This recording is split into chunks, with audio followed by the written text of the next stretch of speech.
പറഞ്ഞിട്ട് കാര്യമില്ല. എന്താ പറയാ, ചില കാര്യങ്ങളൊക്കെ അനുഭവിക്കാനേ നിവൃത്തിയുള്ളൂ. ചില കാര്യങ്ങളൊക്കെ അനുഭവിക്കയല്ലേ നിവൃത്തിയുള്ളൂ. ഇനി വല്ലതും ചെയ്യണമെങ്കിൽ, വല്ല മാറ്റവും വരണമെങ്കിൽ 1 വർഷം കൂടി കാത്തിരിക്കണ്ടേ കൂട്ടരെ? അതുവരെ വെയിറ്റ് ചെയ്യാം. അതുവരെ നമ്മൾ ഇങ്ങനെ തള്ളി മറയ്ക്കാം. നമ്മളാണ് നമ്പർ വൺ. തള്ളിലും എല്ലാറ്റിലും നമ്പർ 1, അഴിമതിയിലും നമ്പർ 1, മാസപ്പടിയിലും നമ്പർ 1. കാർഷിക വികസനത്തിന് പുറമെ വ്യവസായ സൗഹൃദം, വിദ്യാഭ്യാസം, ആരോഗ്യ പരിപാലനം, ദാരിദ്ര്യം ഏറ്റവും കുറഞ്ഞ സംസ്ഥാനം, പൊതുഭരണ നിർവഹണം തുടങ്ങിയവയിലും കേരളം ദേശീയ തലത്തിൽ കേരളം 1ാം സ്ഥാനത്താണെന്ന് വെറുതെ അല്ല ജി സുധാകരന്റെ ഈ പറയുന്ന പിണറായി സർക്കാരിനെതിരായി ഈ ആഞ്ഞടിക്കലുണ്ടായത്. ഇത് ഏറ്റവും അവസാനം, അതായത് സുസ്ഥിര കാർഷിക വികസനത്തിൽ കേരളം മുന്നിലാണ്. ആ സ്റ്റോറിയുടെ ഏറ്റവും അവസാനം പറയുന്നു, കാർഷിക വികസനത്തിന് പുറമെ കാർഷിക വികസനത്തിൽ നമ്പർ 1, പിന്നെന്താണ്, വ്യവസായ സൗഹൃദം, വിദ്യാഭ്യാസം, ആരോഗ്യ പരിപാലനം, ദാരിദ്ര്യം ഏറ്റവും കുറഞ്ഞ സംസ്ഥാനം, പൊതുഭരണ നിർവഹണം തുടങ്ങിയവയിലും കേരളം ദേശീയ തലത്തിൽ 1ാം സ്ഥാനത്താണ് എന്ന് ഇതാ ഞാൻ ഈ പത്രം വളരെ സൂക്ഷിച്ചു വെച്ചതാണ്. കള്ളത്തരം പറയല്ല. അതാ ഞാൻ അച്ചടിച്ചുണ്ടാക്കിയ ദേശാഭിമാനിയല്ല. ഈ ഒരു സാഹചര്യത്തിൽ ജി സുധാകരൻ ഇങ്ങനെ പറഞ്ഞില്ലെങ്കിൽ അല്ലേ അത്ഭുതമുള്ളൂ. എല്ലാവർക്കും നമസ്കാരം. പത്രവിശേഷത്തിന്റെ ഈ പുതിയ സെഗ്മെന്റിലേക്ക് സ്വാഗതം. ഒരു ചെറിയ പുസ്തകമാണ് കേട്ടോ അത്. എല്ലാവരും കാണുന്നുണ്ടെന്ന് വിചാരിക്കുന്നു. U said it. അതായത് പ്രശസ്ത കാർട്ടൂണിസ്റ്റ് RK ലക്ഷ്മണന്റെ, അതായത് ടൈംസ് ഓഫ് ഇന്ത്യയുടെ ഏറ്റവും പ്രധാനപ്പെട്ട ഒരു ആകർഷണം എന്ന് പറയുന്നത് RK ലക്ഷ്മണന്റെ കാർട്ടൂണുകളായിരുന്നു. അതിലൊരു കോമൺ മാൻ എന്ന് പറയുന്ന സാധാരണക്കാരുടെ പ്രതിനിധിയായ കോമൺ മാൻ. ഈ കോമൺ മാൻ വെച്ചിട്ടാണ് RK ലക്ഷ്മൺ പോക്കറ്റ് കാർട്ടൂണുകൾ യു സെഡ് ഇറ്റ് എന്നുള്ള ശീർഷകത്തിൽ വരച്ചുകൊണ്ടിരുന്നത്. ഒരു മന്ത്രിമന്ദിരത്തിന് മുന്നിൽ അല്ലെങ്കിൽ നമ്മുടെ സെക്രട്ടേറിയറ്റിന് മുന്നിൽ എന്ന് കരുതുക. അവിടെ ഒരു പാവപ്പെട്ട മനുഷ്യൻ ഇങ്ങനെ ഇരിക്കുകയാണ്. ഒരു സഹതാപം തോന്നുന്ന ഒരു മനുഷ്യൻ ഇരിക്കുന്നു. അപ്പോഴത്തേക്ക് ഈ മന്ത്രിയൊക്കെ അയാളുടെ മന്ത്രിയും പരിവാരങ്ങളുടെ ഒക്കെ മന്ത്രിയുടെ സെക്യൂരിറ്റി ഉദ്യോഗസ്ഥരൊക്കെ അയാളുടെ ചുറ്റിലും വന്ന് എന്താണ് കിടക്കുകയാണ്, നിരാഹാരം കിടക്കുകയാണോ എന്താണെന്ന് ചോദിക്കുകയാണ്. അപ്പൊ ഇദ്ദേഹത്തിന്റെ മറുപടിയാണ് കേട്ടോ, there must be some mistake. I am not fasting. I am starving എന്നാണ് പറയുന്നത്. ഞാൻ എന്താ പറയാ, ഞാൻ നിരാഹാരം കിടക്കുകയല്ല, പക്ഷെ ഞാൻ പട്ടിണി കിടക്കുകയാണെന്നാണ് പറയുന്നത്. ഈ RK ലക്ഷ്മൺ 10-30 വർഷങ്ങൾക്ക് മുമ്പ് വരച്ച ഒരു കാർട്ടൂൺ പെട്ടെന്ന് ശ്രദ്ധയിൽപ്പെടാൻ കാരണം, അല്ലെങ്കിൽ പെട്ടെന്ന് ആ കാർട്ടൂൺ എന്നെ ഓർമ്മപ്പെടുത്തിയത്, നമ്മുടെ സെക്രട്ടേറിയറ്റിന് മുന്നിൽ ആശാ വർക്കർമാരുടെ സമരം 2 മാസം പിന്നിടാൻ വേണ്ടി പോവുകയാണ്. കഴിഞ്ഞതിന്റെ ഉന്നത മാസം ഫെബ്രുവരി 10-ാം തീയതിയാണ് സമരം ആരംഭിച്ചത്. ഈ 12-ാം തീയതി ആവുമ്പോഴത്തേക്ക് സമരം 2 മാസം ആവുകയാണ് കേട്ടോ. 2 മാസം ആശാ വർക്കർമാര് പൊരി വെയിലത്തും കനത്ത മഴയത്തും ഒക്കെ അതൊക്കെ കൊണ്ടിട്ട് ഒരു പ്ലാസ്റ്റിക് ഷീറ്റ് പോലും അവരുടെ തലക്ക് മുകളിൽ ഇടാൻ പോലീസ് അനുവദിക്കുന്നില്ല. ആ രീതിയിൽ അവരെ ദ്രോഹിച്ചുകൊണ്ട്, അതായത് തൊഴിലാളി വർഗ സർവാധിപത്യത്തിന് വേണ്ടി പടപൊരുതുന്ന തൊഴിലാളി വർഗ സർക്കാരാണ് കേരളം ഭരിക്കുന്നത്. ആ സർക്കാർ ഇവിടുത്തെ ഏറ്റവും അടിസ്ഥാന വർഗത്തെ എന്ന് പറഞ്ഞാൽ ഏറ്റവും ദുർബല വിഭാഗമായ, അതായത് ഒരു ദിവസം 232-233 രൂപ മാത്രം വേതനം കിട്ടുന്ന നമ്മുടെ പാവപ്പെട്ട അമ്മമാര്, സഹോദരിമാര്, അവര് നിത്യജീവിതത്തിന് ആ ഒരു കഞ്ഞി കുടിക്കാൻ പോലും കാശില്ലാത്ത ഒരവസ്ഥയിൽ 272 രൂപ എന്ന് പറയുന്ന ഒരു 7000 രൂപ എന്ന് പറയുന്ന അവരുടെ ഓണറേറിയം 21000 രൂപയായിട്ട് വർദ്ധിപ്പിക്കണം എന്നാണ് അവർ ആവശ്യപ്പെട്ടിരുന്നത്. പക്ഷെ അവർ അവസാനം പറയുന്നത്, ഞങ്ങൾക്ക് തൽക്കാലം ഞങ്ങൾക്കൊരു 10000 രൂപ തന്നെ ആക്കിത്ത എന്ന് പറഞ്ഞ ഒരു 3000 രൂപ തന്നെങ്കിലും കൂട്ടിത്ത എന്നാണ് ഈ ആശാ വർക്കർമാര് സർക്കാരിനോട് ഏറ്റവും അവസാനത്തെ ചർച്ചയിൽ ഈ നമ്മുടെ ആരോഗ്യമന്ത്രി വീണ ജോർജുമായുള്ള കഴിഞ്ഞ ആഴ്ച നടത്തിയ ഏറ്റവും അവസാനത്തെ ചർച്ചയിൽ അവര് പറഞ്ഞു, ഞങ്ങൾക്ക് വീണ ജോർജ് പറഞ്ഞ ഏറ്റവും പ്രധാന പ്രശ്നം എന്താണെന്നറിയോ, ഞാൻ കമ്മിറ്റി രൂപീകരിക്കാൻ പോവാണ്. ഇന്നലെ ഒരു എളുപ്പമാനും ഇല്ലാതെ ആ സ്ത്രീ പറയാണ്, അതൊരു കമ്മിറ്റിയെ വെച്ചിട്ടുണ്ട്, അല്ല കമ്മിറ്റിയെ വെക്കാൻ പോവുകയാണ് അത്ര. എന്ത്, ഈ പാവപ്പെട്ട സ്ത്രീകൾക്ക്, നിങ്ങൾക്ക് നമ്മുടെ മറ്റേ ഒരു ആസ്ഥാന വിദ്വാനുണ്ടല്ലോ ഡൽഹിയിൽ, കെ വി തോമസിന് ഒരു അദ്ദേഹത്തിന്റെ യാത്രാപ്പടി 5.5 ലക്ഷം എന്നുള്ളത് 13.5 ലക്ഷം ആക്കി ഉയർത്താൻ നിങ്ങൾക്ക് ഒരു കമ്മിറ്റിയും വേണ്ടിയില്ലായിരുന്നു. എന്താ പറയാ പി എസ് സി അംഗങ്ങളുടെ പി എസ് സി ചെയർമാന്റെ ഒക്കെ ശമ്പളം 4 ലക്ഷം രൂപയാക്കിയും 3.5 ലക്ഷം രൂപയാക്കിയൊക്കെ വർദ്ധിപ്പിക്കാൻ നിങ്ങൾക്ക് ഒരു കമ്മീഷനെയും ഏർപ്പെടുത്തേണ്ട കാര്യമില്ലായിരുന്നു. പക്ഷെ ഈ പാവപ്പെട്ട ആശാ വർക്കർമാര് അവരുടെ ഒരു ദിവസത്തെ അവരുടെ വേതനം എന്ന് പറയുന്നത് വെറും 232 രൂപ എന്ന് പറയുന്ന വേതനം ഞങ്ങൾക്കൊരു 700 രൂപ ഏറ്റവും മിനിമം കൂലി എന്ന് പറയുന്ന 700 രൂപയെങ്കിലും ആക്കിത്ത എന്ന് പറഞ്ഞുകൊണ്ട് അവർ ആരംഭിച്ച സമരം അവസാനം ഒരു ഗതിയും പരഗതിയും ഇല്ലാതെ അവർ അവസാനം പറയാണ് ഈ 7000 രൂപ എന്നുള്ളത് ഒരു 3000 രൂപ കൂടി കൂട്ടിയിട്ട് ഒരു 10000 രൂപ എന്നെങ്കിലും ഞങ്ങൾക്ക് തൽക്കാലത്തിന് ആശ്വാസത്തിന് തരൂ എന്ന് പറഞ്ഞിട്ട് പോലും വീണ ജോർജ് സമ്മതിക്കുന്നില്ല.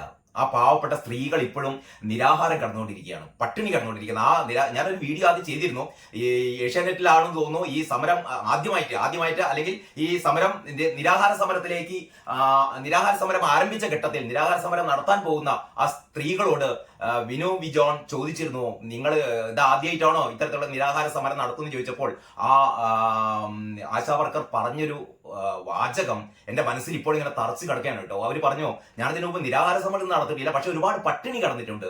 ഞാൻ നിരാഹാര സമരം ഒന്നും നേരത്തെ നടത്തിയിട്ടില്ല, പക്ഷെ ഞാൻ ഒരുപാട് പട്ടിണി കടന്നിട്ടുണ്ട്. ഞാൻ പെട്ടെന്ന് ആർ കെ ലക്ഷ്മണന്റെ ഈ സംഭവം ഈ കാർട്ടൂൺ കണ്ടപ്പോ പെട്ടെന്ന് അതാ ഓർമ്മിച്ചത്. അതായത് നിരാഹാരം കിടക്കുകയല്ല ഞാൻ, എനിക്ക് പട്ടിണിയാണ്, എനിക്ക് പട്ടിണിയാണെന്ന് പറഞ്ഞ് പട്ടിണി കിടക്കുന്ന ഒരു മനുഷ്യന്റെ മുന്നിലേക്കാണ് ഈ മന്ത്രി പരിവാരങ്ങൾ വന്ന് എത്തി നോക്കുന്നത്. നോക്കുമ്പോൾ ഇത് നിരാഹാരമല്ല, പട്ടിണിയാണ് എന്ന് പറഞ്ഞാൽ നിരാഹാരവും പട്ടിണിയും കൊണ്ട് വലയുന്ന നമ്മുടെ കേരളം. ഏറ്റവും അവസാനം തൊഴിൽ മന്ത്രി നമ്മുടെ വി ശിവൻകുട്ടിയുടെ അടുത്ത് ഇവര് പോയി, ഈ ആശാ വർക്കർമാര്. ഈ തൊഴിൽ മന്ത്രി പറഞ്ഞത്രേ, ഞാൻ ഇതുവരെ അവരുടെ കാര്യങ്ങളൊന്നും അറിയില്ല, ഇവരെ എന്നെ വന്ന് കണ്ടിട്ടില്ല എന്ന്. പലകുറി നിവേദനമൊക്കെ അയച്ചതാണ്, പലകുറി ലെറ്ററൊക്കെ അയച്ചതാണ്. പക്ഷേ ശിവൻകുട്ടിക്ക് അതൊന്നും എനിക്കറിയില്ല, വായിച്ചാൽ മനസ്സിലാവാത്തതുകൊണ്ടാണോ അല്ലെങ്കിൽ കാണാത്തതുകൊണ്ടാണോ കണ്ണു കാണാത്തതുകൊണ്ടാണോ എന്നൊന്നും അറിയില്ല. കാരണം ഇയാൾ ചില അക്ഷരങ്ങളൊക്കെ വായിക്കുന്നത് നമ്മൾ കേട്ടിട്ടുണ്ടല്ലോ. അപ്പൊ ഏതായാലും ഈ ആശാ വർക്കർമാർ കഴിഞ്ഞ ദിവസം ശിവൻകുട്ടിയെ കാണാൻ വേണ്ടി പോയി. ശിവൻകുട്ടി അവസാനം ഇന്ന് ശിവൻകുട്ടിയുടെ പ്രസ്താവന വന്നത് എന്താണെന്നറിയോ? സർക്കാർ ചെയ്യേണ്ടതെല്ലാം ഇവർക്ക് ചെയ്തു കൊടുത്തിട്ടുണ്ട്. ആ ദുഷ്ടം പറയാണ്, സർക്കാർ ചെയ്യേണ്ടതെല്ലാം ഇവർക്ക് ചെയ്തു കൊടുത്തിട്ടുണ്ട്. സർക്കാർ എന്ത് മണ്ണാകട്ടിയാണ് ശിവൻകുട്ടി ചെയ്തു കൊടുത്തത്? എനിക്ക് അറിയാണ്ട് ചോദിക്കുകയാണ്.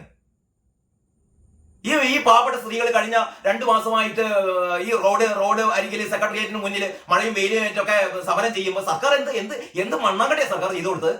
3 പ്രാവശ്യം വീണ ജോർജ് ഇവരെ ചർച്ചയ്ക്ക് വിളിച്ചിട്ട് എന്താ പറഞ്ഞത്? ചർച്ചയ്ക്ക് വിളിച്ചിട്ട് പറഞ്ഞത്, ഞങ്ങൾക്ക് കൂട്ടാനൊന്നും പറ്റില്ല, നിങ്ങളുടെ ഈ ഓണർ ഏരിയ കൂട്ടാൻ ഞങ്ങൾക്ക് പറ്റില്ല, ഞങ്ങൾ ആകെ പ്രശ്നത്തിലാണ്, അതുകൊണ്ട് നിങ്ങൾ എണീറ്റ് പൊയ്ക്കോ. ഇതാണോ നിങ്ങളൊരു തൊഴിലാളി വർഗ പാർട്ടിയല്ലേ? ഇങ്ങനെയാണോ സമരം ചെയ്യുന്ന സമരക്കാരോട് ഇങ്ങനെയാണോ ഒരു സർക്കാർ നിലപാടെടുക്കേണ്ടത്? സമരം ചെയ്യുന്ന ആൾക്കാർ കുറെ കാലം കഴിഞ്ഞിട്ട് നിങ്ങൾ എണീറ്റ് പോയിക്കോ, ഞങ്ങൾക്ക് തരാനൊന്നും പറ്റില്ലെന്ന് പറയില്ല. ഇത് പണ്ടത്തെ മാടവിമാർ പോലും കണ്ട പറഞ്ഞിട്ടില്ല. എന്നിട്ട് ഒരു ഉറപ്പുമാനില്ലാതെന്ന് ശിവൻകുട്ടിയുടെ പ്രസ്താവനയാണ്. സർക്കാർ വേണ്ടതെല്ലാം ചെയ്തു കൊടുത്തിട്ടുണ്ട്. അതിന്റെ അങ്ങേ പുറത്താണ് വീണ ജോർജ്. ഇങ്ങനത്തെ ഒരു നികൃഷ്ട ജന്മം എന്ന് പറയുന്നത്. കേരളത്തിൽ ഇങ്ങനത്തെ ഒരു മന്ത്രി എന്ന് പറഞ്ഞാലേ വരുംകാല ചരിത്രമൊക്കെ എങ്ങനെയാണ് ഈ വീണ ജോർജിനെ വിശേഷിപ്പിക്കുക എന്ന് എനിക്കറിയില്ല.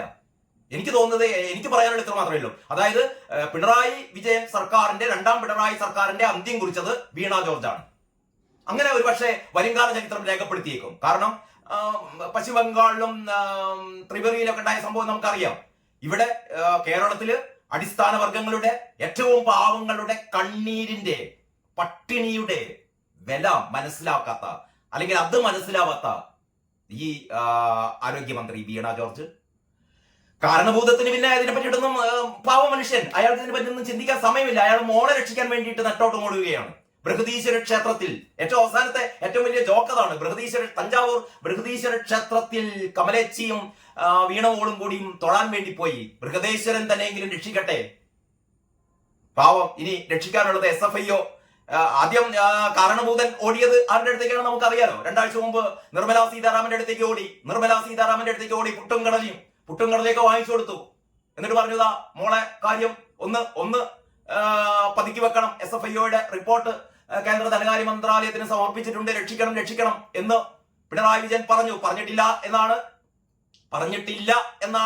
പിണറായി വിജയൻ പറയുന്നത്. അങ്ങനെയല്ലേ പിണറായി വിജയൻ പറയുള്ളൂ. പണ്ടേ പറഞ്ഞല്ലേ നിയമസഭയിലൊക്കെ 2 കൈ ഉയർത്തിയിട്ട് ആ PV ഞാനല്ല എന്ന് പറഞ്ഞ ഏറ്റവും വലിയ വിഡ്ഢിയാണ് കാരണഭൂതം. കാരണം ഇന്ററിം സെറ്റിൽമെന്റ് ബോർഡിന്റെ റിപ്പോർട്ടിൽ PV എന്ന് പറയുന്ന ചുരുക്കെഴുത്ത് മാത്രമല്ല ഉള്ളത്, ഓരോ ചുരുക്കെഴുത്തിനും അതിന്റെ എലാബറേറ്റ് ആയ അതിന്റെ പേരുകളും കൊടുത്തിട്ടുണ്ട്. പി കെ കുഞ്ഞാലിക്കുട്ടിയാണെന്നും OC ഉമ്മൻചാണ്ടിയാണെന്നും ആർ സി രമേശ് ചെന്നിത്തലയാണ് എന്നും PV പിണറായി വിജയനാണെന്നും ആ റിപ്പോർട്ടിലുണ്ട്. മാത്രമല്ല ഏറ്റവും കൂടുതൽ കൈക്കൂലി വാങ്ങിയത് ഈ പറയുന്ന PV എന്ന് പറയുന്ന ആളാണ് എന്ന് ഇന്ററിം സെറ്റിൽമെന്റ് ബോർഡിന്റെ റിപ്പോർട്ടിലുണ്ട്. ഇതൊക്കെ ഉണ്ടായിട്ടാണ് അവസാനം പറഞ്ഞ ആ PV ഞാനല്ല എന്റെ കൈകൾ ശുദ്ധമാണ് എന്ന് പറഞ്ഞ നികൃഷ്ട ജന്മമാണ് ഈ കാരണഭൂതം എന്ന് പറയുന്നത്. അപ്പൊ കാരണഭൂതത്തിന് ഇപ്പൊ ഏറ്റവും വലിയ പ്രശ്നം എന്ന് പറഞ്ഞാൽ മോളെ എങ്ങനെയെങ്കിലും രക്ഷിക്കണം, മോളെ അഴിക്കുള്ളിലേക്ക് പോകണം. 10 വർഷം ഉണ്ടത് നാം. അത് കഴിഞ്ഞിട്ട് പിന്നാലെ അച്ഛനും പോണ്ടി വരും. കാരണം എന്ന് പറഞ്ഞാൽ SFIO വീണ്ടും ഒരു കുറ്റപത്രത്തിലേക്ക് SFIO കടന്നാൽ, വീണ്ടും ഒരു പുനരന്വേഷണത്തിലേക്ക് SFIO കടന്നാൽ തീർച്ചയായും SFIOക്ക് പിണറായി വിജയന്റെ പിന്നാലെയും പോകേണ്ടി വരും. എത്ര കാലം മോദി അമിത്ഷായൊക്കെ പിണറായി വിജയനെ സംരക്ഷിക്കും എനിക്കറിയില്ല.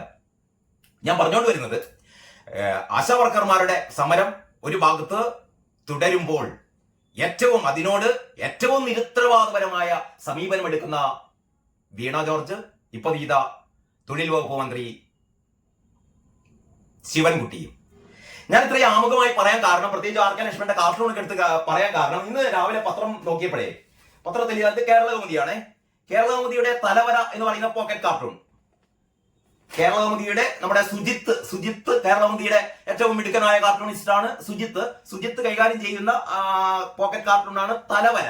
ഈ ഇന്നത്തെ തലവരയിൽ സാധാരണ പോക്കറ്റ് കാർട്ടൂണുകൾ, മലയാള പത്രങ്ങളിലെ പോക്കറ്റ് കാർട്ടൂണുകൾ പലപ്പോഴും ഒരു ചടങ്ങായി മാറുകയാണ്. അത്രമാത്രം ഭയങ്കരമായിട്ട് നമ്മുടെ എന്താ പറയാ, നമ്മളെ ആകർഷിക്കത്തക്ക കാര്യങ്ങളൊന്നും പോക്കറ്റ് കാർട്ടൂണിൽ ഉണ്ടാകാറില്ല. പക്ഷെ ഇന്നത്തെ പോക്കറ്റ് കാർട്ടൂൺ അതില് മേലെ കൊടുത്തത് കേരളം എല്ലാറ്റിലും ഒന്നാമതാണ് എന്ന് പറഞ്ഞുകൊണ്ടിരിക്കുന്നു.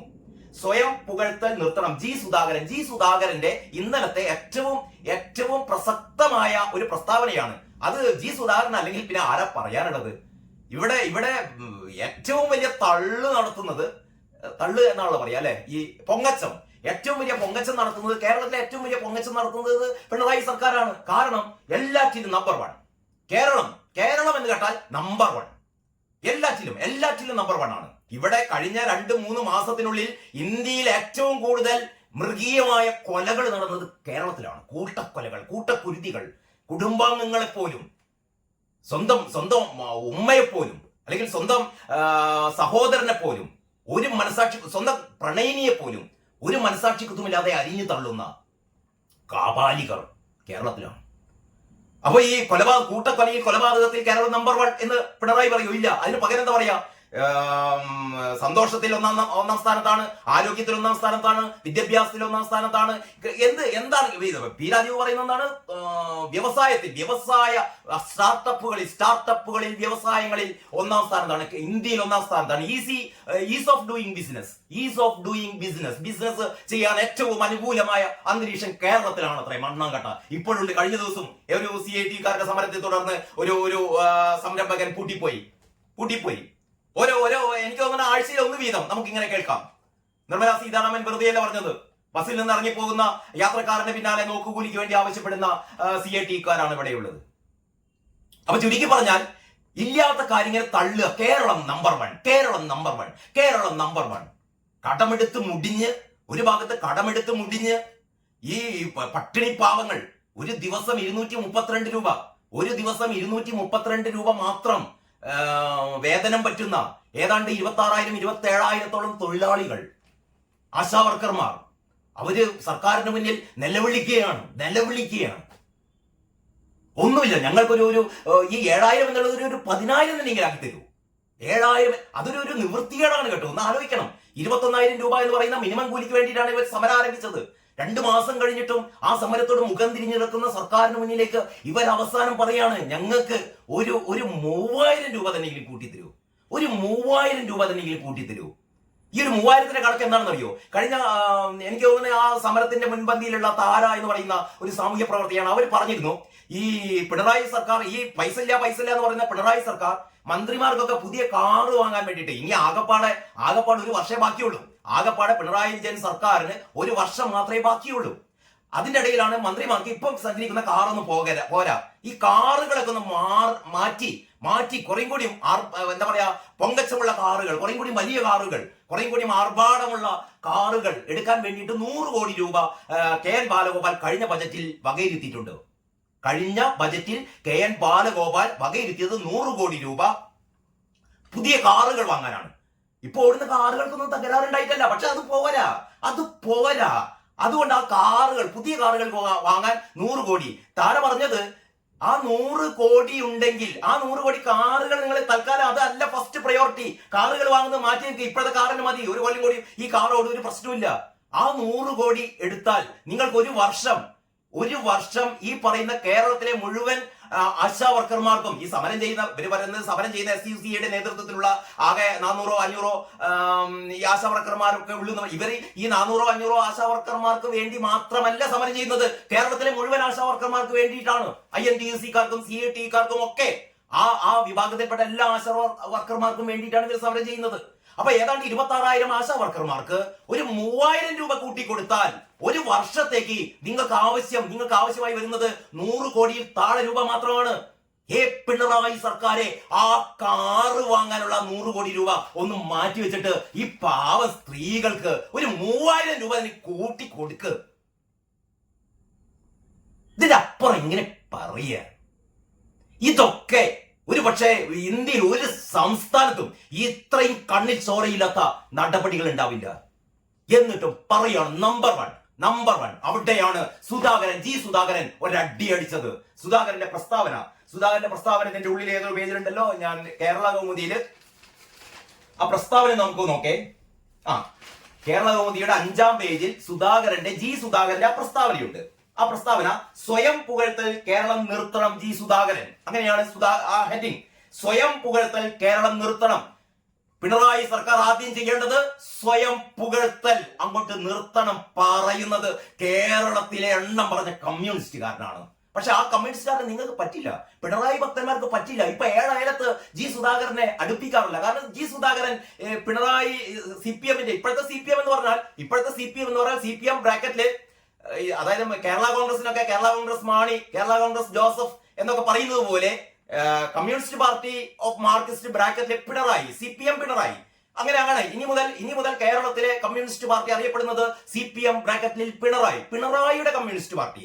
പിണറായിക്കും പിണറായിയുടെ കുടുംബത്തിനും മുന്നോട്ട് പോകാൻ, അവർക്ക് ജീവിക്കാൻ, അവർക്ക് പൈസ ഉണ്ടാക്കാൻ, അവർക്ക് കട്ടുമുടിക്കാൻ, അതിനുവേണ്ടി ഒരു പാർട്ടി, അതാണ് CPM പിണറായി. അപ്പൊ CPM പിണറായി എന്ന് പറയുന്ന കമ്മ്യൂണിസ്റ്റ് പാർട്ടിക്ക് ജി സുധാകരന് വേണ്ട. കാരണം ജി സുധാകരൻ നല്ല കമ്മ്യൂണിസ്റ്റ് ആണ്. നല്ല കമ്മ്യൂണിസ്റ്റുകാരനെ CPM പിണറായിക്ക് വേണ്ട. VS അച്യുതാനന്ദന് വേണ്ട. VS അച്യുതാനന്ദൻ രോഗശീലായിരുന്നു, നന്നായി. VS ഇപ്പോ ആരോഗ്യവാനായ VS ആയിരുന്നെങ്കിൽ ഇവര് VS-നെ എപ്പോഴേ പടിയടിച്ച് പിണ്ടപ്പക്കുമായിരുന്നു. പണ്ടേ പറഞ്ഞതാണല്ലോ, ബക്കറ്റിലെ വെള്ളം എന്നൊക്കെ പറഞ്ഞതാണല്ലോ. ഇപ്പൊ ബക്കറ്റിലെ പാഷാണം എന്നൊക്കെ പറഞ്ഞിട്ട് അദ്ദേഹത്തെ പടികടത്തുമായിരുന്നു. പാവം രക്ഷപ്പെട്ടു. അപ്പൊ ഈ ജി സുധാകരൻ പറയുന്നു, ഈ തള്ളു വേണ്ട വിജയ, തള്ളു വേണ്ട രാജീവേ, തള്ളു വേണ്ട വീണേ, തള്ളു വേണ്ട ശിവൻകുട്ടി എന്ന് ഈ മന്ത്രിസഭയിലെ ഓരോ മന്ത്രിമാരോടും പറയുന്നു. കേരളം നമ്പർ വൺ എന്ന് നിങ്ങൾ ഇങ്ങനെ ആഘോഷിക്കണ്ട എന്ന് ജി സുധാകരൻ പറയുകയാണ്. ആ വാർത്ത ഞാൻ വായിക്കാം.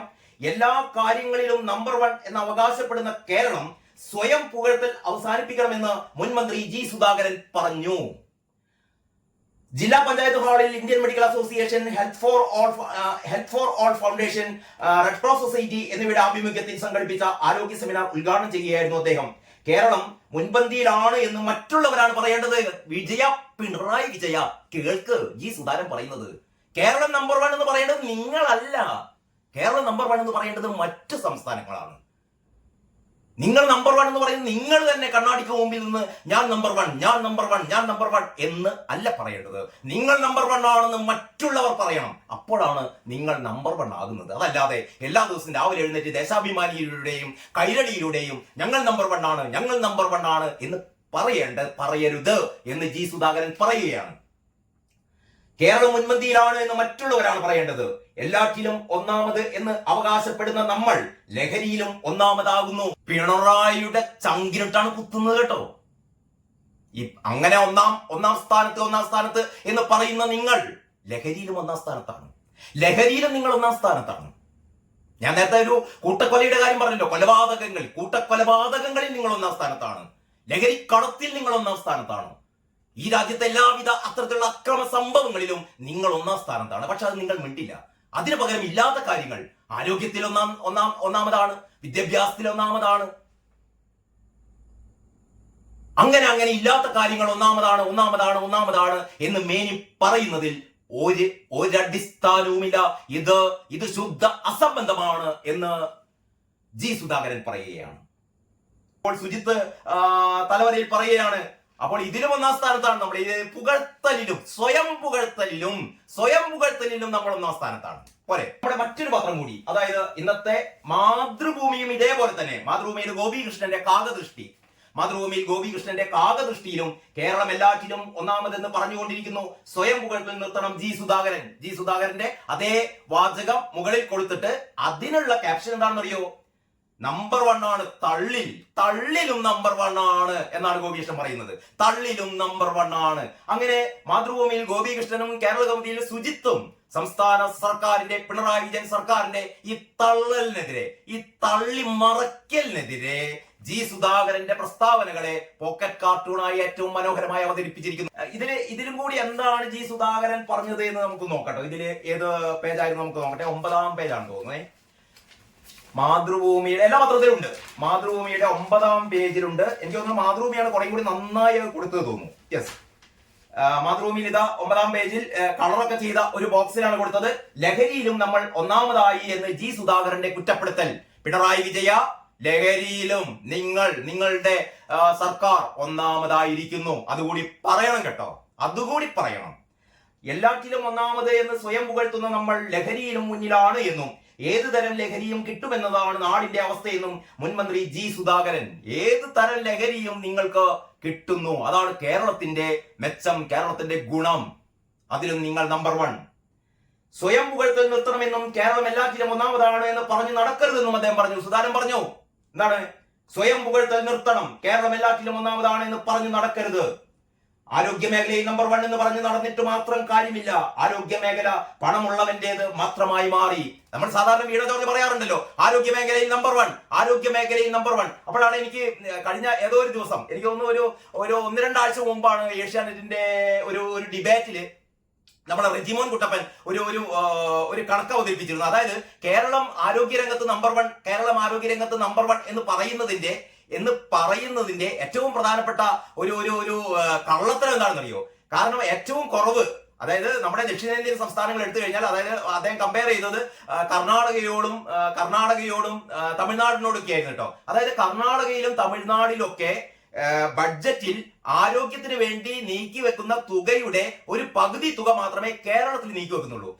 കഴിഞ്ഞ ബഡ്ജറ്റിൽ ഏതാണ്ട് 17,000 കോടി രൂപയാണത്രേ. 17,000 കോടി രൂപയാണ് ഈ ആരോഗ്യ സെക്ടറിന് വേണ്ടിയിട്ട് നീക്കി വെച്ചത്. അതേസമയം കഴിഞ്ഞ സാമ്പത്തിക വർഷത്തിൽ നമ്മുടെ സ്വകാര്യ ആശുപത്രികളിൽ, അതായത് സ്വകാര്യ ആരോഗ്യ രംഗത്ത്, അതായത് സ്വകാര്യ ആശുപത്രികളിൽ 28,000 കോടി രൂപയുടെ ചികിത്സ ഇവിടുത്തെ ആളുകൾ നടത്തി. ഒന്ന് ആലോചിച്ച് നോക്കണം. അതായത് സർക്കാർ ആശുപത്രികളിൽ, അതായത് മെഡിക്കൽ കോളേജുകളിലും മറ്റ് പ്രാഥമിക ആരോഗ്യ കേന്ദ്രങ്ങളിലും ഒക്കെ ആയിട്ട് ജനങ്ങൾക്ക് ചികിത്സ നൽകാൻ വേണ്ടിയിട്ട് 17,000 കോടി രൂപ സർക്കാർ മാറ്റിവെക്കുമ്പോൾ 28,000 കോടി രൂപ ചെലവാക്കിയിട്ടാണ് സ്വകാര്യ ആശുപത്രികളിൽ ഇവിടുത്തെ സാധാരണക്കാർ ഉൾപ്പെടെയുള്ള ആളുകൾ എന്ത് ചെയ്യുന്നത്? അവരുടെ രോഗം വന്നാൽ ചികിത്സിക്കാൻ വേണ്ടി പോകുന്നത്. കേരളത്തിൽ ആരോഗ്യരംഗത്ത് നമ്പർ 1 എന്ന് പറയുമ്പോഴും കേരളത്തിലെ 75%, ചുരുങ്ങിയ ശതമാനമൊന്നുമില്ല കേട്ടോ, കേരളത്തിലെ 75% ആളുകളും ഡിപ്പെൻഡ് ചെയ്യുന്നത് സ്വകാര്യ മേഖലയെയാണ്. ഒരു ചെറിയ പനി വന്നാൽ, ചെറിയ ജലദോഷം വന്നാൽ ആദ്യം ഓടുന്നത് ഇവിടുത്തെ സ്വകാര്യ ആശുപത്രികളിലേക്കാണ്. അവർക്ക് വിശ്വാസം ഇവിടുത്തെ സ്വകാര്യ ആശുപത്രികളെയാണ്. അതല്ലാതെ മെഡിക്കൽ കോളേജിലേക്കോ മറ്റ് പ്രാഥമിക ആരോഗ്യ കേന്ദ്രങ്ങളിലേക്കോ അത്രയ്ക്കും ഗതികെട്ടവർ, അത്രയ്ക്കും ഗതിയും പരഗതിയും ഇല്ലാത്തവരാ മാത്രമാണ് ഒരു ഗതിയുമില്ലാതെ ഈ സർക്കാർ ആശുപത്രികളിലേക്ക് പോകുന്നത്. ബാക്കിയുള്ള 75% കേരളത്തിലെ ജനങ്ങൾ ആശ്രയിക്കുന്നത് സ്വകാര്യ ആരോഗ്യ മേഖലയെയാണ്. അപ്പോഴാണ് എന്ന് പറഞ്ഞാൽ 28,000 കോടി രൂപയുടെ ചികിത്സ സ്വകാര്യ മേഖലയിൽ നടത്തുമ്പോൾ, എന്നിട്ട് നമ്മുടെ സർക്കാർ പറയുന്നു നമ്മൾ ആരോഗ്യരംഗത്ത് നമ്പർ 1 ആണെന്നേ. കാരണം എന്ത്? ഇവിടുത്തെ സ്വകാര്യ മേഖല ഉള്ളത് കൊണ്ട് നമ്പർ 1 ആണ്. പക്ഷേ തമിഴ്നാട്ടിലും കർണാടകയിലും ഇത്രയും തുക, ഈ 28,000 കോടിയുടെ പകുതി പോലും തുക ഈ പറയുന്ന സ്വകാര്യ ആശുപത്രികളിൽ അവിടുത്തെ ജനങ്ങൾ ചെലവാക്കുന്നില്ല. പകരം അവരുടെ ഈ സർക്കാർ ആശുപത്രികളിലെ വിഹിതം വർദ്ധിക്കുന്നു. അവിടെയാണ് അവർ ഡിപ്പെൻഡ് ചെയ്യുന്നത്. നമ്മൾ ഈ കേരള മാതൃക, കേരള വികസന മാതൃക എന്നൊക്കെ പറഞ്ഞിട്ട് ഇങ്ങനെ തള്ളിട്ടല്ലേ. ജി സുധാകരൻ പറഞ്ഞ മതി, തള്ളി മതക്കുകയാണ്. നമ്പർ വൺ മണ്ണാങ്കട്ട ഒരു നമ്പർ വണ്ണും അല്ല. ആരോഗ്യരംഗത്ത് വളരെ വളരെ വളരെ പ്രത്യേകിച്ചും ഈ വീണ ജോർജ് വന്നതിന് ശേഷം വീണ് കിടക്കുകയാണ് ആരോഗ്യ മേഖല. എന്നിട്ട് തള്ളുകയാണ് നമ്പർ വൺ. സുധാകരൻ പറഞ്ഞത് വളരെ വളരെ ശരിയാണ് എന്ന് വളരെ നേരത്തെ തന്നെ ആ ചർച്ചയിൽ റജിമൻ കുട്ടപ്പൻ പറഞ്ഞപ്പോ നമ്മുടെയൊക്കെ മനസ്സിൽ പെട്ടെന്ന്, കാരണം ഇതൊന്നും ആൾക്കാർ ആരും ഈ ഒരു ഡാറ്റ ഒന്നും കൊണ്ട് നടക്കില്ലല്ലോ. ഇത് മനസ്സിലായപ്പോഴാണ് നമ്മൾ സ്വയം ആലോചിച്ച് ശരിയാണല്ലോ.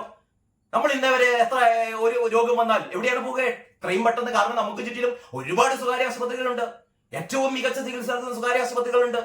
അവിടെ വമ്പൻ ഫീസും കാശൊക്കെ വേണ്ടി വരും. പക്ഷെ അതൊക്കെ നമ്മൾ കൊടുക്കും. കാരണം എന്താണ്? നമുക്കറിയാം ഗവൺമെന്റ് സെക്ടറിൽ പോയാൽ നമ്മുടെ ജീവൻ രക്ഷപ്പെടുന്ന ഒരു ഗ്യാരണ്ടിയും ഇല്ല. അപ്പോൾ ആൾക്കാർ എവിടെ പോകുക? സ്വകാര്യ മേഖലയിൽ പോകും. വിദ്യാഭ്യാസ രംഗത്ത് നമ്മൾ ഭയങ്കര തള്ളിമറിക്കലല്ലേ ശിവൻകുട്ടി?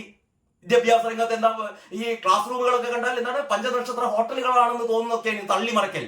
അതായത് കിഫ്ബി ഫണ്ട് ഉപയോഗിച്ചിട്ട് ഇവിടുത്തെ സ്കൂളുകളൊക്കെ ഭയങ്കര പോഷ് ലെവലിൽ കെട്ടിടങ്ങളൊക്കെ ഉണ്ടാക്കി. അപ്പോൾ ഈ വിദേശത്ത് നിന്നൊക്കെ ആൾക്കാർ വന്നാൽ ഇതേതോ പഞ്ചനക്ഷത്ര ഹോട്ടലാണെന്ന് വിചാരിച്ചിട്ട് ഈ സ്കൂളുകളിലേക്കൊക്കെ കയറി പോകുന്ന ഒരു അവസ്ഥ എന്നൊക്കെ പറഞ്ഞിരുന്നു. എവിടെയാണ് ഇവിടുത്തെ സാധാരണ ആൾക്കാർ അവരുടെ കുട്ടികളെ സ്കൂളിൽ ചേർത്താൻ വേണ്ടി പോകുമ്പോൾ ആദ്യം അവർ അന്വേഷിക്കുന്നത് തങ്ങളുടെ തൊട്ടടുത്ത് എത്ര ഡൊണേഷൻ കൊടുത്താലും വേണ്ടിയില്ല, ചേരുമ്പോൾ തന്നെ 2 ലക്ഷം 3 ലക്ഷം കൊടുത്താലും വേണ്ടിയില്ല, ഞങ്ങളുടെ കുട്ടികൾക്ക് നല്ല വിദ്യാഭ്യാസം വേണം എന്ന് വിചാരിച്ചിട്ട് അവരൊരിക്കലും ഇത്തരത്തിലുള്ള ഈ മികച്ച പൊങ്ങച്ച കെട്ടിടങ്ങളുള്ള സർക്കാർ വിദ്യാലയങ്ങളിലേക്ക് അല്ല പോവുക. സ്വകാര്യ സ്കൂളുകളിലേക്കാണ് കുട്ടികളെ ചേർത്താൻ വേണ്ടി പോകുന്നത്. നമുക്ക് അനുഭവമുള്ളതല്ലേ. അത്രക്കും ദാരിദ്ര്യമുള്ള ഒരു തരത്തിലും എന്താ പറയാ, ഒരു തരത്തിലും കാശ് സംഘടിപ്പിക്കുക.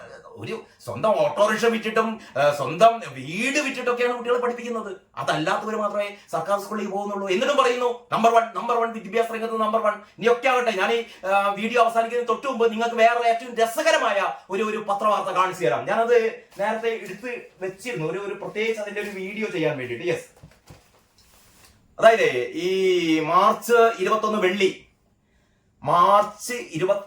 കഴിഞ്ഞ മാസം 21 തീയതി ദേശാഭിമാനി പത്രമാണേ. ഇത് ഒരു ജാക്കറ്റ് പരസ്യമാണ്. ഇത് കണ്ട് ഞെട്ടണ്ട. ഇതൊരു ഫാമിലി ദേശാഭിമാനി പരസ്യം. ഞാൻ ഇന്നത്തെ ആദ്യത്തെ വീഡിയോ പറഞ്ഞിരുന്നു. ഇന്നു ദേശാഭിമാനിക്കാണ് ഏറ്റവും കൂടുതൽ പരസ്യങ്ങൾ വരുന്നത് എന്ന് പറഞ്ഞിരുന്നു. അസൂയൊണ്ടെന്നല്ല, കിട്ടിക്കോട്ടെ. ദേശാഭിമാനി വായിച്ച് ജനങ്ങൾ ഇങ്ങനെ പ്രബുദ്ധരാവട്ടെ. കഴിഞ്ഞ മാസം 21 തീയതിയുടെ ദേശാഭിമാനിയാണിത്. ഞാൻ വളരെ സൂക്ഷിച്ചു വെച്ചതാണ്. ഒരു അസാമാന്യ പത്രമാണിത്. വായിക്കാൻ പറ്റുന്നുണ്ടോ? തലക്കെട്ട് ഇങ്ങനെയാണ്: സുസ്ഥിര കാർഷിക വികസനം കേരളം മുന്നിൽ. സുസ്ഥിര കാർഷിക വികസനം കേരളം മുന്നിൽ. സ്റ്റോറിയിൽ പറയുന്നത് കേരളം 1ാം സ്ഥാനത്ത്. കേരളം മുന്നിൽ എന്ന് പറഞ്ഞാൽ കേരളം 1ാം സ്ഥാനത്താണല്ലോ. സുസ്ഥിര കാർഷിക വികസനം പെട്ടെന്ന് കേട്ടാൽ മനസ്സിലാവില്ല കേട്ടോ. ഞാൻ അതിന്റെ ആദ്യത്തെ ഒരു പാരഗ്രാഫ് വായിക്കാം. ആദ്യം തന്നെ അതിന്റെ ഒരു ഹൈലൈറ്റ്സ് ഉണ്ട്. അതിങ്ങനെയാണ്: രാജ്യത്താകെ മണ്ണും ജലവും മലീമസമാകുന്നു. രാജസ്ഥാൻ, ഉത്തർപ്രദേശ് തുടങ്ങിയ സംസ്ഥാനങ്ങളിൽ മണ്ണിന്റെ ജൈവഘടന അപകടകരമായ നിലയിൽ.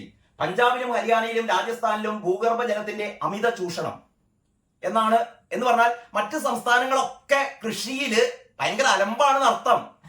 പഞ്ചാബ് ഉൾപ്പെടെ നമുക്കൊക്കെ അരി തരുന്ന, ഗോതമ്പ് തരുന്ന പഞ്ചാബിൽ ഉൾപ്പെടെ എന്താ പറയുന്നത് അറിയോ? പഞ്ചാബിലും ഹരിയാനയിലും രാജസ്ഥാനിലും ഭൂഗർഭ ജലത്തിന്റെ അമിത ചൂഷണം. അവിടെയൊക്കെ അമിത ചൂഷണമാണ്. രാജസ്ഥാൻ, ഉത്തർപ്രദേശ് തുടങ്ങിയ സംസ്ഥാനങ്ങളിൽ മണ്ണിന്റെ ജൈവഘടന അപകടകരമായ രീതിയിൽ. രാജ്യത്താകെ മണ്ണും ജലവും മലീമസമാകുന്നു. കേരളം മുന്നിൽ. ഈ തള്ളിന്റെ അങ്ങേപ്പുറാണിത്. കാരണം നമുക്കറിയാം, നിങ്ങൾക്കൊക്കെ അറിയാം, ഇതിനൊന്നും വലിയ ഗവേഷണം നടത്തണ്ട. ഒറ്റ ദിവസം തമിഴ്നാടിൽ നിന്നും കർണാടകയിൽ നിന്നും ആന്ധ്രയിൽ നിന്നും ലോറി വന്നില്ലെങ്കിൽ ഇവിടെ സാമ്പാർ വെക്കാൻ പച്ചക്കറി ഉണ്ടാവില്ല, ചോറും കഞ്ഞിയും വെക്കാൻ അരി ഉണ്ടാവില്ല, ഒരു സാധനം ഉണ്ടാവില്ല. കേരളത്തിലെ കൃഷി ഏത് രീതിയിലാണ് എന്നുള്ളത് ഞാൻ പറയാൻ തന്നെ നിങ്ങൾക്ക് അറിയാം. നമ്മളൊക്കെ ഓരോ ദിവസവും കറികൾ ഉണ്ടാക്കാനും ഉപ്പേരി ഉണ്ടാക്കാനും നമ്മളെ ഭക്ഷണത്തിന് വേണ്ടി ആശ്രയിക്കുന്ന പച്ചക്കറികൾ 99% വരുന്നത് കേരളത്തിൽ നിന്നല്ല, കേരളത്തിന് പുറത്തു നിന്നാണ്. അതാണ് ഒരു ലോറി സമരം ഉണ്ടാവുമ്പോഴത്തേക്ക് ഇവിടെ പച്ചക്കറി കിട്ടാതെ പോകുന്നത്. പക്ഷേ സുസ്ഥിര കാർഷിക വികസനം കേരളം മുന്നിൽ. സ്വന്തം ലേഖകന്റെ റിപ്പോർട്ടാണ് ന്യൂഡൽഹിയിൽ നിന്ന്. സുസ്ഥിര കാർഷിക വികസനം ഞാൻ പറയാൻ കാരണം, ഈ വാർത്ത വന്ന 21-ാം തീയതി, കഴിഞ്ഞ 21-ാം തീയതി മാർച്ച് മാസത്തിൽ ഈ വാർത്ത വന്ന ദിവസം ഒരു പത്രത്തിൽ ഇങ്ങനെ ഒരു വാർത്ത ഇല്ല കേട്ടോ. ഒരു പത്രത്തിൽ ഇങ്ങനെ വാർത്ത ഇല്ല, അങ്ങനെ ഉണ്ടാവില്ലല്ലോ. സുസ്ഥിര കാർഷിക വികസനത്തിൽ ഇന്ത്യയിലെ ബാക്കി സംസ്ഥാനങ്ങളിൽ എല്ലാറ്റിനേക്കാളും മുകളിൽ കേരളമാണെന്ന് പറഞ്ഞെങ്കിൽ ഒരു അത്യാവശ്യം നല്ല തൊലിക്കട്ടി വേണ്ടേ. ഇത് വാർത്ത എങ്ങനെയാ അവതരിപ്പിച്ചത്? സുസ്ഥിര കാർഷിക വികസനത്തിൽ കേരളം രാജ്യത്തിന് മാതൃക എന്ന് ഇന്ത്യൻ കാർഷിക ഗവേഷണ കൗൺസിൽ ICR, ഇന്ത്യൻ കാർഷിക ഗവേഷണ കൗൺസിൽ, അതായത് ICR കൃഷിക്ക് അനുഗുണമായി മണ്ണും വെള്ളവും സംരക്ഷിക്കുന്നതിലും കാർഷിക പരിസ്ഥിതി സംരക്ഷിക്കുന്നതിലും കേരളം പുലർത്തുന്ന ജാഗ്രത ICR റിപ്പോർട്ട് എടുത്തു കാട്ടുന്നു. ICR റിപ്പോർട്ടിലാണ് അത്ര ഇങ്ങനെ പറയുന്നത്. അതായത് ഇന്ത്യൻ കാർഷിക ഗവേഷണ കൗൺസിലിന്റെ റിപ്പോർട്ടിൽ.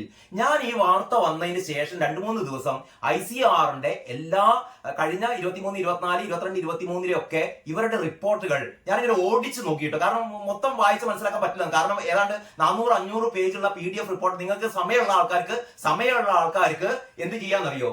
അതായത് ഇന്ത്യൻ കാർഷിക ഗവേഷണ കൗൺസിൽ, ഇന്ത്യൻ കാർഷിക ഗവേഷണ കൗൺസിലിന്റെ PDF റിപ്പോർട്ടുകൾ നിങ്ങൾക്ക് ഈ ഓൺലൈനിൽ ലഭ്യമാണ്. നിങ്ങൾക്ക് ഗൂഗിളിൽ പോയി സെർച്ച് ചെയ്തിട്ട് അത് നോക്കാം. ഇതില് ഓരോ സംസ്ഥാനവും, പഞ്ചാബ്, ഹരിയാന തുടങ്ങിയ, കർണാടക, ഗുജറാത്ത്, മധ്യപ്രദേശ്, രാജസ്ഥാൻ തുടങ്ങിയ എല്ലാ സംസ്ഥാനങ്ങളുടെയും കൃഷിയിലുണ്ടായ അവിടുത്തെ വലിയ വിപ്ലവങ്ങള്, കൃഷിയിലുണ്ടായ നൂതന കൃഷി രീതികള്, അവിടുത്തെ ക്രോപ്പിന് വിളകളുടെ എന്താ പറയാ ഏറ്റവും പുതിയ ചില കണ്ടെത്തലുകൾ, അങ്ങനെ ഏറ്റവും സമഗ്രമായ നമ്മുടെ രാജ്യത്തെ കാർഷിക സമൃദ്ധിയെ കുറിച്ചുള്ള വിപുലമായ റിപ്പോർട്ടാണ്. ഞാൻ ഇതിൽ ഒരിടത്തും കേരളത്തെ കുറിച്ച് കണ്ടിട്ടില്ല കേട്ടോ. എന്നിട്ട് ഇവര് പറയുന്നത് സുസ്ഥിര കാർഷിക വികസനം കേരളം മുന്നിൽ. മനസ്സിലാകുന്നില്ല എനിക്ക്. കൃഷിക്ക് പിന്നെ പറയുന്നു, അതേസമയം ദേശീയ തലത്തിൽ മണ്ണും ജലവും മലീമസമാകുന്നത് രാജ്യത്തെ ഭക്ഷ്യോൽപാദനത്തെയും അതുവഴി ഭക്ഷ്യസുരക്ഷയെയും അപകടത്തിലാക്കുമെന്നും ഇന്ത്യൻ കാർഷിക മേഖലയിലെ സുസ്ഥിരതാ വിലയിരുത്തൽ എന്ന ICR നയരേഖ മുന്നറിയിപ്പ് നൽകി.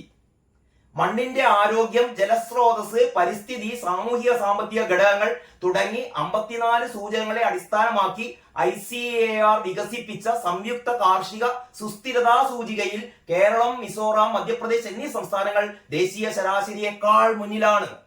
അവിടെ എത്തുമ്പോഴത്തേക്ക് പറയുന്നു കേരളവും മിസോറാമും മധ്യപ്രദേശും മറ്റു സംസ്ഥാനങ്ങളെക്കാൾ ദേശീയ ശരാശരിയേക്കാൾ മുന്നിലാണ്. സൂചികയുടെ ദേശീയ ശരാശരി മൂല്യം 0.49 ആണ്. രാജ്യത്തെ കാർഷിക സുസ്ഥിരതാ നിലവാരം ശോചനീയമാണെന്നാണ് ഇത് സൂചിപ്പിക്കുന്നത്. എന്തൊക്കെയോ എഴുതി നിറച്ചിട്ടിരിക്കുകയാണ്. ഇതില് കേരളം മുന്നിൽ നിന്നോ, കേരളം 1-ാം സ്ഥാനത്ത് നിന്നോ, ഇത്രയും വായിച്ചതിൽ നിന്ന് ഏത് രംഗത്താണ് കേരളം 1-ാം സ്ഥാനത്ത് എന്ന് നമുക്ക് ഒരിക്കലും ഇത് വായിച്ചാൽ മനസ്സിലാവില്ല. അവസാനം ഒരു ബോക്സ് ഉണ്ട് കേട്ടോ. ആ ബോക്സിൽ വിളവെടുക്കാൻ കേരള മണ്ണ്, അതിൽ പറയുന്നത് അതിന്റെ ഏറ്റവും അവസാനം ഇങ്ങനെയാണ്: കാർഷിക വികസനത്തിന് പുറമെ വ്യവസായ സൗഹൃദം, വിദ്യാഭ്യാസം, ആരോഗ്യ പരിപാലനം, ദാരിദ്ര്യം ഏറ്റവും കുറഞ്ഞ സംസ്ഥാനം, പൊതുഭരണ നിർവഹണം തുടങ്ങിയവയിലും കേരളം ദേശീയ തലത്തിൽ കേരളം 1-ാം സ്ഥാനത്താണെന്ന് വെറുതെ അല്ല. ജി സുധാകരന്റെ ഈ പറയുന്ന പിണറായി സർക്കാരിനെതിരായി ഈ ആഞ്ഞടിക്കൽ ഉണ്ടായത്. ഇത് ഏറ്റവും അവസാനം, അതായത് സുസ്ഥിര കാർഷിക വികസനത്തിൽ കേരളം മുന്നിലാണ്. ആ സ്റ്റോറിയുടെ ഏറ്റവും അവസാനം പറയുന്നു കാർഷിക വികസനത്തിന് പുറമെ, കാർഷിക വികസനത്തിൽ നമ്പർ 1 പിന്നെന്താണ്? വ്യവസായ സൗഹൃദം, വിദ്യാഭ്യാസം, ആരോഗ്യ പരിപാലനം, ദാരിദ്ര്യം ഏറ്റവും കുറഞ്ഞ സംസ്ഥാനം, പൊതുഭരണ നിർവഹണം തുടങ്ങിയവയിലും കേരളം ദേശീയ തലത്തിൽ 1-ാം സ്ഥാനത്താണ് എന്ന്. ഇതാ ഞാൻ ഈ പത്രം വളരെ സൂക്ഷിച്ചു വെച്ചതാണ്. തളർത്താൻ പറയല്ലോ. അതാ ഞാൻ അച്ചടിച്ചുണ്ടാക്കിയ ദേശാഭിമാനി അല്ല. ഈ ഒരു സാഹചര്യത്തിൽ ജി സുധാകരൻ ഇങ്ങനെ പറഞ്ഞില്ലെങ്കിൽ അല്ലേ അത്ഭുതമുള്ളൂ. സുധാകരനെ പോലുള്ള നല്ല കമ്മ്യൂണിസ്റ്റുകൾ ഇപ്പോഴും സജീവമായി ഇടപെട്ടുകൊണ്ടിരിക്കുന്നു എന്നുള്ളതാണ് നമ്മുടെയൊക്കെ ഒരു ഭാഗ്യം കേട്ടോ. നമ്മുടെയൊക്കെ ഒരു ഭാഗ്യം, സുഹൃതം എന്നൊക്കെ വേണം പറയാം. അധികമില്ല ഇത്തരം ആൾക്കാർ. എനിക്ക് തോന്നുന്നു വേറെ സുധാകരൻ കഴിഞ്ഞ പിന്നെ ആരാണ് ഇപ്പോ കൃത്യമായി ഈ കാര്യങ്ങളൊക്കെ പറയുന്നത്? VS മിണ്ടാൻ കഴിയാത്തത്? പറഞ്ഞിട്ട് കാര്യമില്ല. എന്താ പറയാ, ചില കാര്യങ്ങളൊക്കെ അനുഭവിക്കാനേ നിവൃത്തിയുള്ളൂ. ചില കാര്യങ്ങളൊക്കെ അനുഭവിക്കയല്ലേ നിവൃത്തിയുള്ളൂ. ഇനി വല്ലതും ചെയ്യണമെങ്കിൽ, വല്ല മാറ്റവും വരണമെങ്കിൽ 1 വർഷം കൂടി കാത്തിരിക്കണ്ടേ കൂട്ടരെ? അതുവരെ വെയിറ്റ് ചെയ്യാം. അതുവരെ നമ്മൾ ഇങ്ങനെ തള്ളി മറയ്ക്കാം. നമ്മളാണ് നമ്പർ വൺ. തള്ളിലും എല്ലാറ്റിലും നമ്പർ 1. അഴിമതിയിലും നമ്പർ 1. മാസപ്പടിയിലും നമ്പർ 1. എല്ലാവർക്കും ഒരുപാട് നമ്പർ 1 ആശംസകൾ നേർന്നുകൊണ്ട് ഈ ഒരു വീഡിയോ ഇവിടെ അവസാനിപ്പിക്കുകയാണ്. എല്ലാവർക്കും നന്ദി, നമസ്കാരം.